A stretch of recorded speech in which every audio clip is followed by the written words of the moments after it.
మాజీ ప్రధాని దేవేగౌడ మనవడు జేడీఎస్ మాజీ ఎంపీ ప్రజ్వల్ రేవణ్ణకు భారీ షాక్ తగిలింది. లైంగిక వేధింపుల కేసులో ప్రజ్వల్ను దోషిగా తేల్చింది స్పెషల్ కోర్టు. రేపు శిక్ష ఖరారు చేయనుంది. 47 ఏళ్ల పని మనిషిని ఫామ్ హౌస్లో లైంగికంగా వేధించినట్టు ప్రజ్వల్పై అభియోగాలు నమోదయ్యాయి. పలువురు మహిళలను లైంగికంగా వేధించడంతో పాటు వీడియోలు చిత్రీకరించి బెదిరింపులకు పాల్పడినట్టు ప్రజ్వల్ రేవణ్ణపై ఆరోపణలున్నాయి. 2024 లోక్సభ ఎన్నికల పోలింగ్కు ఒకరోజు ముందు ప్రజ్వల్ వీడియోలు వైరల్గా మారడం అప్పట్లో సంచలనం సృష్టించింది. దేవేగౌడ పెద్ద కుమారుడు హెచ్డి రేవణ్ణ కుమారుడే ప్రజ్వల్. 2019లో జేడీఎస్ తరపున హసన్ నుంచి ఎంపీగా గెలిచాడు. 2024 లోక్సభ ఎన్నికల్లో ఓటమి పాలయ్యాడు.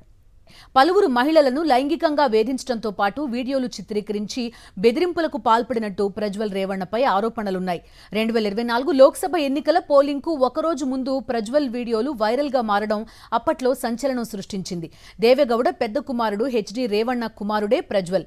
2019లో జేడీఎస్ తరపున హసన్ నుంచి ఎంపీగా గెలిచాడు. 2024 లోక్సభ ఎన్నికల్లో ఓటమి పాలయ్యాడు.